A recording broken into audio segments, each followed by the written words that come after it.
चुनावों से पहले किस तरह से आतंकियों में एक बार फिर से वो जो बौखलाहट है वो नजर आ रही है, किस तरह से अस्थिर करने की कोशिश हो रही है, किस तरह से जब जब लोकतंत्र मजबूत होता हुआ उनको नजर आता है तो वो इसी तरह से अपने जो नापाक इरादे हैं उनको अंजाम देने में लग जाते हैं। कुछ ऐसी ग्राफिक्स के जरिए यहां हम आपको जानकारी दे रहे हैं कि किस तरह से घाटी में आतंक के अंत का जो फुल प्रूफ प्लान है वो तैयार किया गया है। कुपवाड़ा में सेना ने 3 आतंकियों को आज मार गिराया है। ये बड़ी खबर, ये बड़ी अपडेट। माछिल में 2 और तंगधार में 1 आतंकी इसी प्लान के तहत, इसी ऑपरेशन के तहत ढेर किए गए। माछिल में 2 और तंगधार में 1।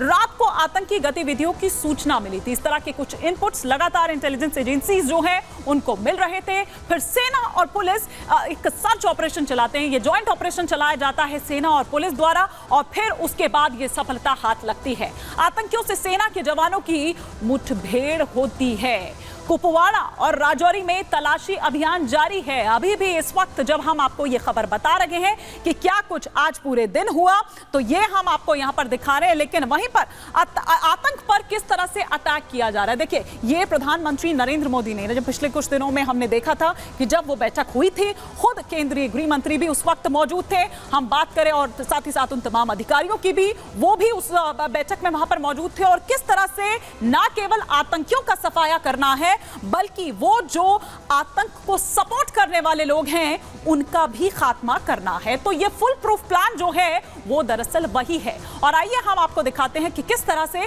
अब उस फुल प्रूफ एक्शन के साथ, उस फुल प्रूफ प्लान के साथ तैयार है यहां पर आतंक पर अटैक। किस तरह से हम आपको दिखा रहे हैं कि आज ये क्या, यहां पर तंगधार सेक्टर की बात करें तो 1 आतंकी ढेर कर दिया जाता है। माछिल सेक्टर में 2 आतंकी ढेर कर दिए जाते हैं और राजौरी में घिरे हुए हैं वो आतंकी जिन्होंने घुसपैठ की थी, जिन्होंने इन्फिल्ट्रेट किया था और किस तरह से मौसम का फायदा उठा के या घने जंगलों का फायदा उठा के वो इस तरह के इलाकों में घुसपैठ करने की कोशिश करते हैं। तो ये हम आपको यहां दिखा रहे थे कि किस तरह से इन इलाकों में वो जो ऑपरेशन है वो चलाया जा रहा है और अभी भी राजौरी में कई आतंकी घिरे हुए हैं और ये सर्च ऑपरेशन, ये तलाशी अभियान जो है वो उनके लिए अभी भी चलाया जा रहा है। एजेंसीज अलर्ट पर है, पूरा प्लान तैयार किया गया है। खुफिया एजेंसियों का क्या अलर्ट है ये भी हम आपको सिलसिलेवार तरीके से बताते हैं कि आतंकियों के टारगेट पर जम्मू है। पिछले कुछ वक्त से हमने देखा है कि किस तरह से कश्मीर से उनका जो फोकस है वो शिफ्ट होकर जम्मू पर आ गया है, जम्मू फोकस हो गया है। यहां चौकियों को निशाना बनाया जा सकता है, ये इस तरह के इनपुट्स मिले हैं। आतंकी हमलों को लेकर सुरक्षा उस तरह से सख्त की जा रही है। 5000 बीएसएफ जवानों की और तैनाती यहां पर की गई है। 3 जिलों के जो डीसी हैं वो बदले गए हैं। सिविल पुलिस अफसरों का भी तबादला किया गया है। तो जिस तरह के इनपुट मिल रहे हैं उस इनपुट के बाद ये जो तमाम और एक्शंस हैं, ये जो तमाम और जो हलचल यहां पर नजर आ रही है वो दरअसल वहां पर दिखाई देती है। लेकिन आइए हम आपको सेना के सर्च ऑपरेशन की कुछ तस्वीरें यहां पर दिखा दें इस वॉल के जरिए कि कुछ देर पहले की ये तस्वीरें हैं जहां पर इलाके में सुरक्षा बल तैनात है। जो भी गाड़ियां वहां से आ जा रही हैं सघन चेकिंग जो है वो की जा रही है। तलाशी अभियान जो है वो यहां चलाया जा रहा है। एक एक गाड़ी की तलाश यहां पर हो रही है। आतंकी तो नहीं कहीं यहां पर और उनको सपोर्ट करने वाले भी। इसी से जुड़ी एक रिपोर्ट हम आपको दिखाते हैं हमारे सहयोगी गुरसिमरन की। जम्मू के राजौरी जिले में आतंकियों और सुरक्षा बलों के बीच मुठभेड़ जारी है। इस मुठभेड़ में लश्कर-ए-तोयबा का 1 आतंकी घायल हुआ है। 2 आतंकियों का ये गुट था जिसे सुरक्षा बलों ने घेरा था, जिसके बाद देर रात ये ऑपरेशन शुरू हुआ था। लगातार हो रहे आतंकी हमलों के बीच राजौरी को आने जाने वाले रास्तों पर सुरक्षा बढ़ा दी गई है। Jammu Kashmir police special operations group की तैनाती यहाँ पर कर दी गई है ताकि किसी भी तरह की संदिग्ध गतिविधि जो है उसे रोका जा सके। आप देखेंगे इस वक्त हर आने जाने वाले वाहन की सघन तौर पर तलाशी की जा रही है और तलाशी के बाद ही इन वाहनों को आगे जाने की इजाजत यहां पर जम्मू कश्मीर पुलिस की तरफ से दी जा रही है। और अभी क्या स्टेटस है, क्या जानकारी मिल पा रही है, हम सीधे बात कर लेते हैं इस सर्च ऑपरेशन को लेकर। हमारे सहयोगी गुरसिमरन इस वक्त हमारे साथ जुड़ चुके हैं। गुरसिमरन, क्या अपडेट अभी मिल रही है सर्च ऑपरेशन को लेकर?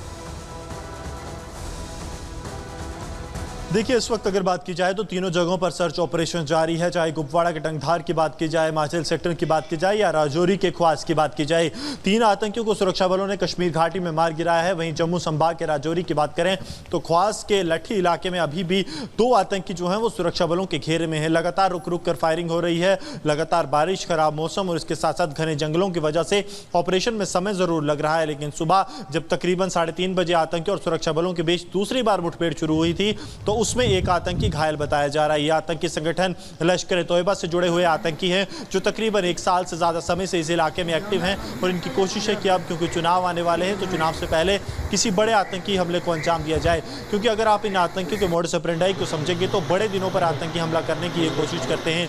चाहे वो मोदी सरकार का शपथ ग्रहण समारोह हो या संसद का पहला दिन, दोनों बार आतंकियों की तरफ से कोशिश की गई कि जम्मू संभाग को बहलाया जाए। जब भी ये लगता है कि लोकतंत्र मजबूत हो रहा है, ये लोकतंत्र किस तरह से इस प्रक्रिया में वो यहाँ पर खलल डालने की कोशिश करते हैं या अपने नापाक जो मंसूबे हैं उनको यहाँ पर पूरा करने की कोशिश करते हैं। लेकिन गुरसिमरन, जिस तरह के इनपुट्स मिल रहे हैं उसे लेकर किस तरह की एहतियात बरती जा रही है? क्या कुछ एक्शंस लिए जा रहे हैं उसके बाद?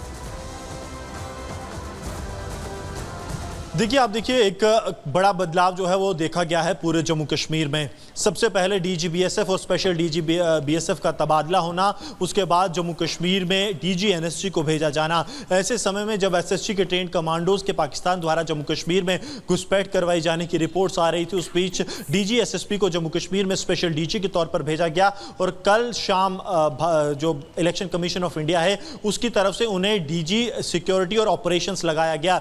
यानी कि सभी आतंक विरोधी अभियान जो हैं वो अब नलिन प्रभात मॉनिटर करेंगे। तो आप समझ सकते हैं कि आतंक विरोधी अभियानों में जो एक बड़ा नाम रहे हैं नलिन प्रभात, उन्हें जो है जिम्मेवारी सौंपी गई है और केंद्र सरकार इस बात को लेकर प्रतिबद्ध है कि जम्मू कश्मीर में चुनाव के दौरान किसी भी तरह की अप्रिय घटना ना हो और आतंकी अपने किसी भी षड्यंत्र में सफल ना हो पाए। यही कारण है कि और भी कई जगहों पर बड़े बदलाव जो है वो किए जा रहे हैं। चाहे बीएसएफ की तैनाती की बात की जाए, असम राइफल्स के डिप्लॉयमेंट हिंटरलैंड में बात की जाए, ताकि पूरे सुरक्षा जो ग्रिड है उसे इतना मजबूत बनाया जाए कि आतंकी जो घुसपैठ कर चुके हैं उन्हें देश के अंदर मार गिराया जाए और अगर घुसपैठ करने की कोशिश करते हैं तो उनका अंजाम जिस तरह से आज टंगधार के फिलोरा ऑपरेशन में हुआ या फिर हिमाचल सेक्टर में हुआ वैसा हो। बिल्कुल, तो गुरसिमरन हमारे सहयोगी इस बाबत हमें विस्तार से जानकारी दे रहे थे। गुरसिमरन, आप नजर बनाए रखें। फिलहाल शुक्रिया इस तमाम जानकारी के लिए आपका। तो हमारे सहयोगी गुरसिमरन ये रिपोर्ट वहां से देते हुए कि किस तरह के जो बदलाव हैं वो उसके बाद किए गए हैं और साथ ही साथ वो कई इलाके जहां पर अभी भी ये सर्च ऑपरेशन जो है, कॉम्बिंग ऑपरेशन जो है वो चलाया जा रहा है। साथ ही राजौरी की बात भी उन्होंने की, कुपवाड़ा की बात कर रहे थे, 3 आतंकी आज ढेर किए गए हैं, माछिल और तंगधार की भी यहां पर बात करते हुए नजर आ रहे थे। लेकिन अब देखिए घाटी में टेरर पर किस तरह से ये जो हंटर है वो अब तक चलता आया है। अगर हम इसी साल जनवरी महीने की बात करें तो एक आतंकी ढेर किया गया था इस ऑपरेशन के तहत। किस तरह से वो ऑल आउट जो यहां पर एक तरह से ऑपरेशन है वो यहां पर किया गया है। अप्रैल महीने की बात करें तो 4 आतंकी यहां भी ढेर किए जाते हैं। वो हंटर यहां चलता है मई महीने में भी, जब 5 आतंकी अलग अलग जगहों से ढेर किए जाते हैं। इसके अलावा अगर हम यहां बात करें जून की तो जून महीने में भी 11 आतंकी ढेर किए गए इसी ऑपरेशन के तहत। जुलाई महीने की बात करें तो जुलाई महीने में 13 आतंकी ढेर किए जाते हैं। ऐसे 13 आतंकी जिन पर यह हंटर चलता है। और अगस्त महीने की बात करें तो अब तक 6 आतंकी ढेर किए जा चुके हैं।